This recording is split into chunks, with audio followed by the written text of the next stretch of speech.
Galin, Senior General Manager Purchase at Tata Auto Component Systems. Ms. Pooja Malik, Head of Leasing at Horizon Industrial Parks. Please join with a round of claps, ladies and gentlemen.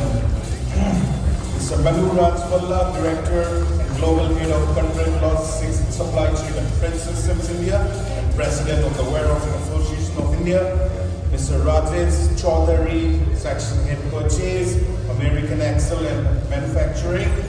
Mr. Kothanda Raman, General Manager Supply Chain, American Axle, Kits Unita India Company. We have Rajesh Chaudhary, Section Head Purchase, American Axle and Manufacturing, and Mr. Umakant Svankar, Senior General Manager, Transport and Warehousing Leader at Cummins India, who will be the moderator for this session. With a round of applause, I request all of you to give a big up for the panel.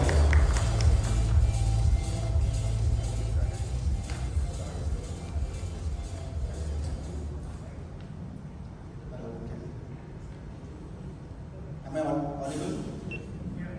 Thank you. So, good afternoon, everyone. We are at the middle of this conference, and we are stepping into a very important panel discussion on a subject which is around moving from pressure situation to a precision performance in logistics.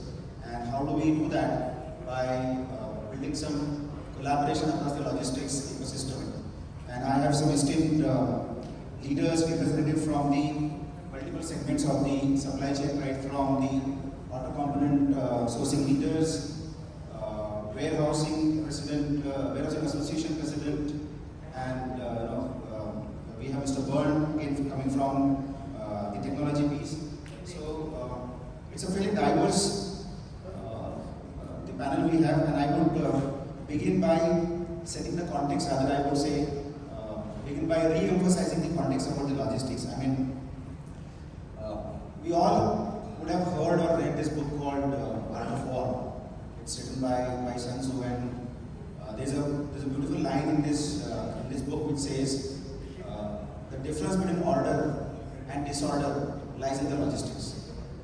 What does it mean mainly in the military context is ability to mobilize the resources, create the capacities is actually the one which helps you in the military operations. And I think everybody would agree that still applies to the art world also. And so starting from there, and then also there's this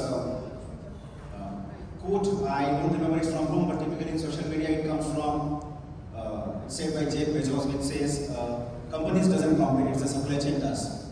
So I think having said that, we have supply chain or the logistics ecosystem which is facing numerous pressures. I mean, last decades especially, we used to call global disruptions black swan event. It's no more a black swan event. I mean, whatever used to happen once in a decade, now it happens every second year. Only the face of it actually changes. And with that being there, I mean, the global disruption, weather issues, cross-border tensions, and whatnot. With that being there, what do we do? I mean, how do we approach these multiple problems? And what from the logistics fraternity we can do to really, prepare ourselves better to address or be prepared or be adapt to this kind of challenge. So maybe I would invite initial remarks from Mr. Balla.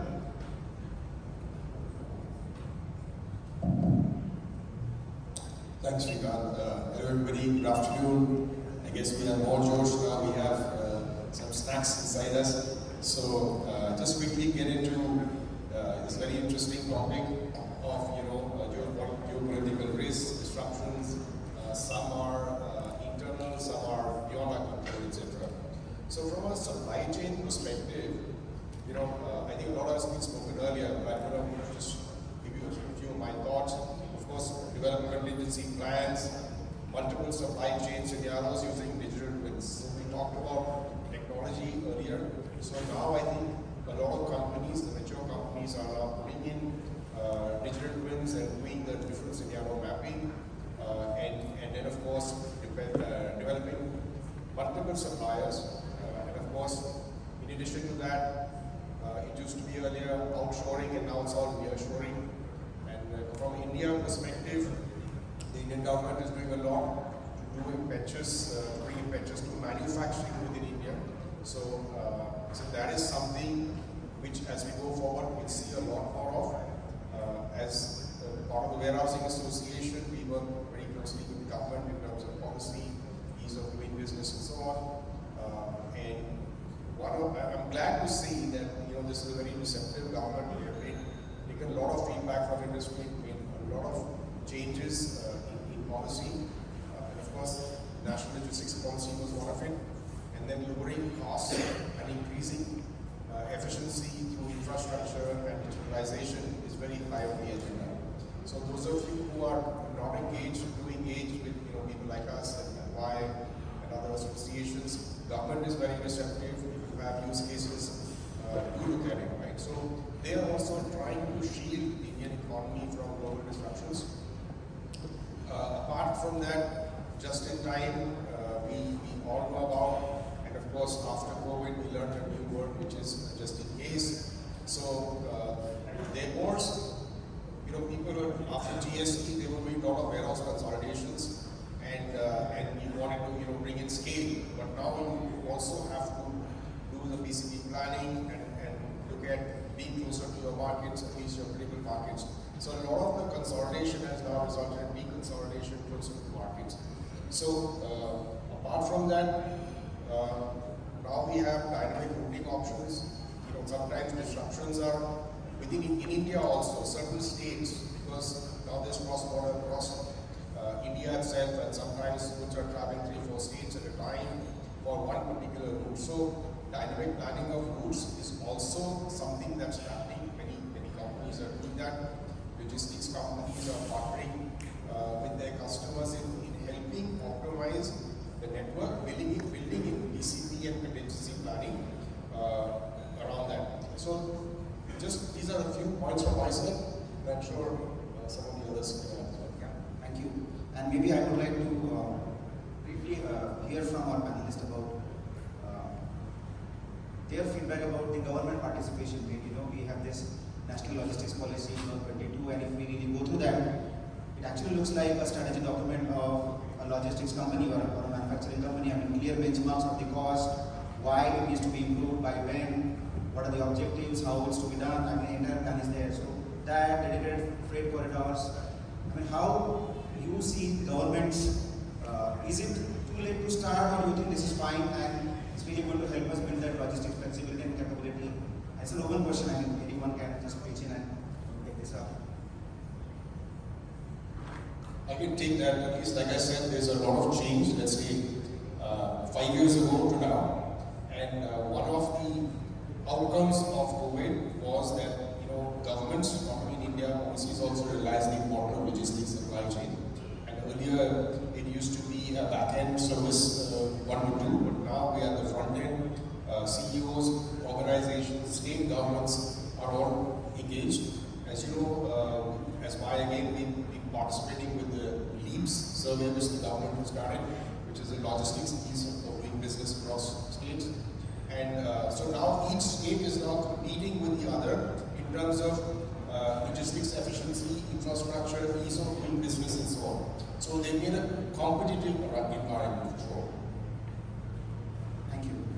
We'll now move towards our colleagues from the automotive supply chain industry. Maybe I would request Mandar and Ravindra to step in and help us understand. I mean, this high demand proliferation where number of SKUs and number of products per the volume given for the market size, it's growing humongous last many years now. And then the expectations of deliveries, quality, all the performance front, those are growing as well. I mean, we have become so, I would say, discerning that whatever we order and if it doesn't come on time, I mean, we all lose our cool. And that does apply to all kind of products. Doesn't matter only the FMCG. So in automotive industry, with this being the pressure, apart from these global pressures, this demand proliferation, all those things, how are you, really adapting to those challenges and changes and trying to adapt yourself? Good afternoon to all. I am audible? Okay. So the demand variation is everybody's in supply chain also.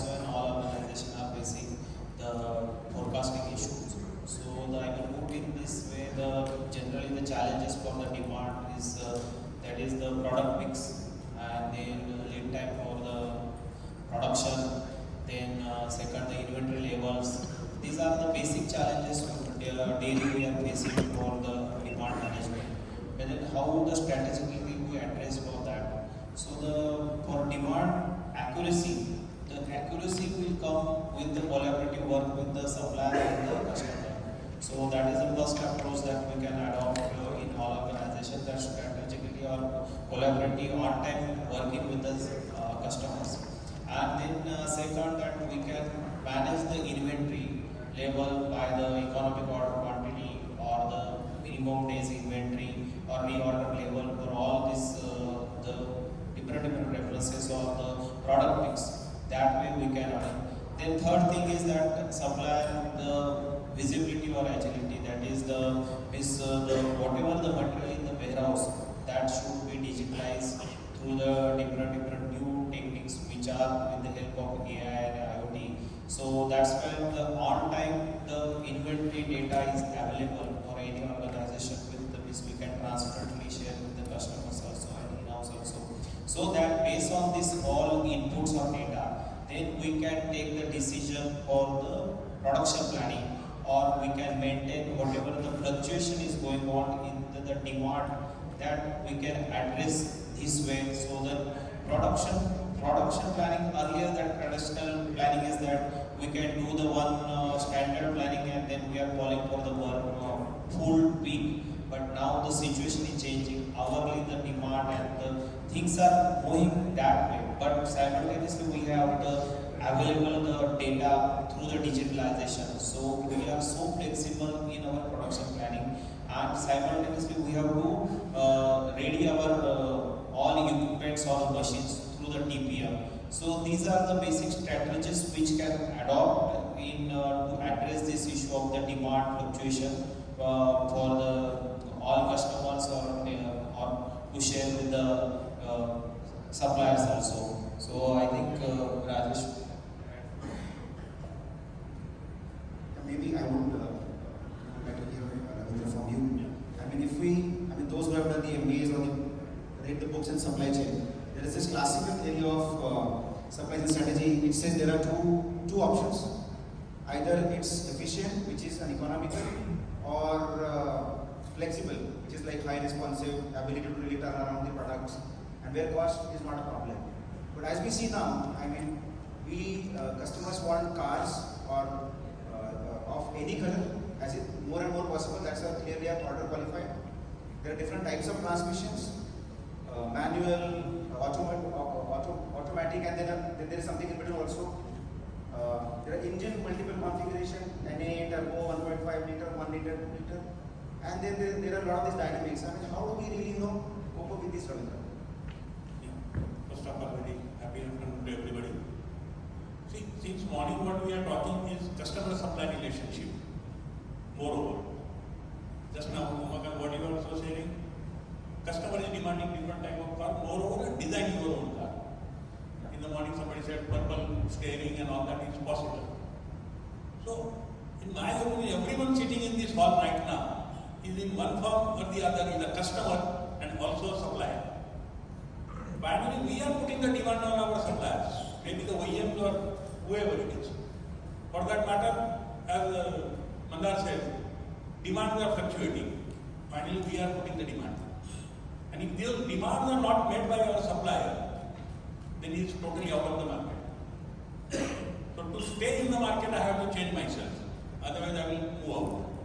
So as it said, the speed of learning has to be higher than the speed of change. Speed of learning has to be higher than the speed of change for our own survival. Nothing else. Simply in a short, we take an example of a cricket match. Earlier days, it was a 6 days test, came down to 5 days, then 3 days, 50-50, now 20-20, and God knows in the coming year what it will be. But why all this has happened? In my simple belief, it has happened just because of the customer, that is all of us spectator. We can't spend 6 days in a stadium. I want to be at my home and enjoy the one-day match, which is in 3 hours, full of thrill, fun, enjoyment, and I am at relax at my home. If these players would have not adopted all those changes I'm sure, including Sachin Tendulkar and Sunil Gavaskar, such a senior player would have been out from that test if they would have not accommodated themselves for the one day. Absolutely same thing is happening in each and every aspect of our life. Let it be automotive or let it be white goods or anything. We can't stop customer demands. They will keep demanding. As in the earlier panel, it was the cost. Cost pressure is going to be there in India. Nobody is going to pay me even one paisa more than my competitor. I have to be on my toes. So when customer demand is changing, we don't know as OEMs which color car, which model car will sell in the market. Whatever forecast we do, that comes to the tier 1. And then from tier 1 it goes to the tier 2, tier 3, down the line, everyone, last supplier in that entire chain. So the moment it is going to happen, demand is going to be higher and higher every day. It is the skill of us how we meet it just to survive in our business. Very quick pointers I will like to give from my own experience. We have to be in close touch with our customer.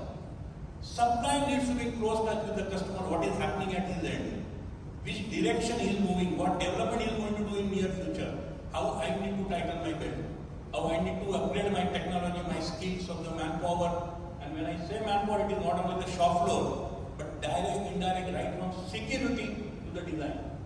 Everybody has to be on the toes to meet the customer demand. So when supplier starts working closely with the customer and customer also works with the supplier in the collaboration way, then I think these all gaps will be minimized to zero. And today everybody is talking 0 ppm. So in logistics also we expect same thing. It has to be delivered at that moment, it has to be delivered at that moment. There is no now just in time, it's just in sequence. Just to give a quick example, in Tata Autocom TACO, we are making the cockpit for our OEM customer Tata. And we get a window time of 110 minutes. When the car comes from the paint shop, a particular model, that information comes to us, and within 110 minutes, we have to assemble entire dashboard with the 100 plus parts. As complex as the steering column, to the as small as maybe a wiper motor, the rain sensor of those things, then the both bumpers and 4 doors, that will make a car. And first model can be X, next model can be Y, third model can be Z. So we cannot produce only X cars in a day. And that we have to deliver in 110 minutes. Just imagine if any one supplier fails in our cycle to make that dashboard, Tata Motor Conveyor is going to come to standstill absolutely. And depending on that, if hundreds of suppliers cannot invert the material because conveyor is not moving. So that real pressure comes on the logistics and the entire team of purchase, sales, distribution, everybody. So key is understand each other. Let us work in a collaboration.